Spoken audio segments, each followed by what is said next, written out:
Today on the Ask BP podcast, we're going to be talking about criteria you can use to screen your tenants. Stay tuned. You're listening to another BiggerPockets Ask BP podcast, where you'll hear short, direct answers to your biggest real estate questions. Submit your question today on Facebook, Twitter, or the BiggerPockets forums by using hashtag AskBP. And don't forget to pick up your copy of the Ultimate Beginner's Guide to Real Estate Investing and other great content when you sign up for your free account at BiggerPockets.com. With that, let's get to the show. You're listening to the Ask BP podcast. My name is Mindy Jensen, and today's question comes from Tom in Kansas City.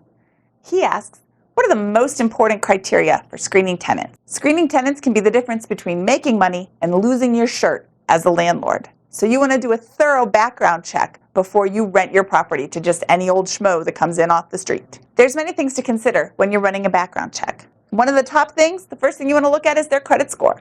The credit score system goes from 300 at the low end to 850 at the high end. Splitting the difference, you want to look for around 650 or more. That gives you a good idea that your tenant is going to pay his bills on time. And paying his bills on time means paying your rent. The next thing you want to look at is their income and their employment history. Income, typically, for somebody to be comfortable paying your rent, needs to be 3 times what your rent is. That means if you're charging $1,000 a month for rent, your tenant needs to be making $3,000 a month or more to comfortably be able to pay his rent. Employment history is another thing to take into consideration. Do they stay at their same job for a long period of time, or are they employed in the same field for a significant amount of time? Somebody who hops from job to job to job, and they've been a bartender this week and a cashier last week, and 2 months ago they worked at Costco, that might not be the most stable person to put into your property. Remember, you want boring. A boring person makes an awesome tenant.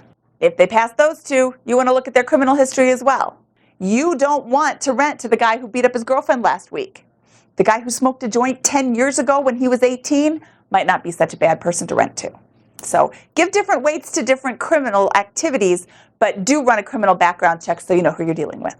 Oh, let's talk about the eviction records next. Pretty simple. If you want to make money on your rental, you don't want to rent to anybody who has ever been evicted, ever. Now, this isn't to say that people who have an eviction in the past are never going to change.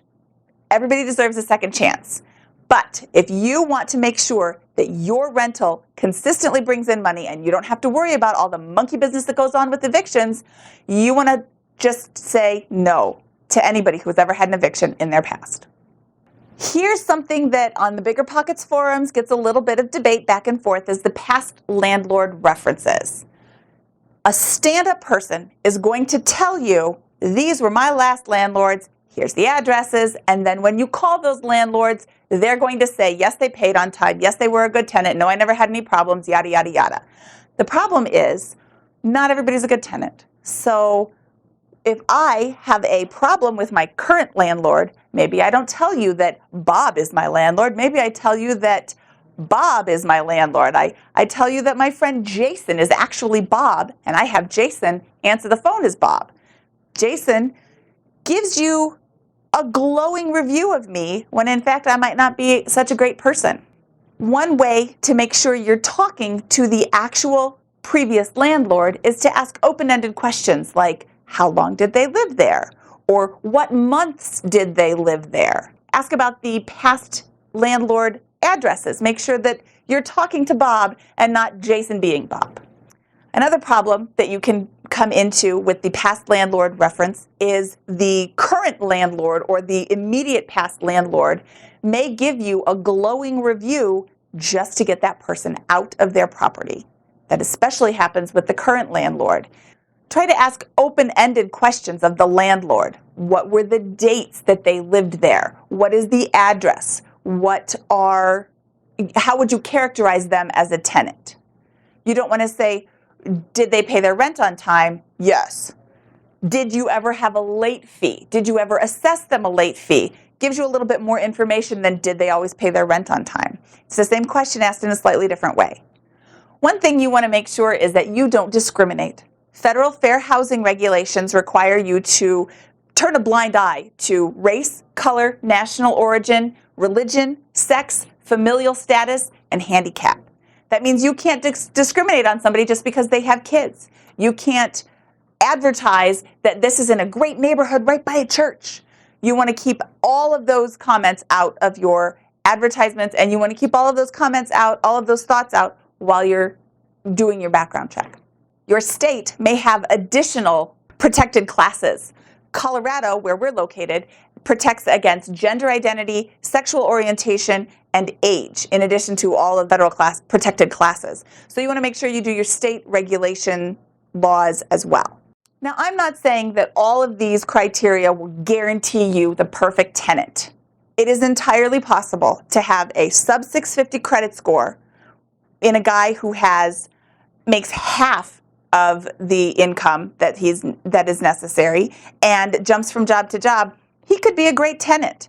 What you're looking for is to mitigate your risk. So you get the guy with the better credit score. You get the guy with the better income, the better employment history, and the no criminal background check. You get the guy that's never had an eviction, because the bottom line is you want your rent paid. That's the whole point of tenant screening.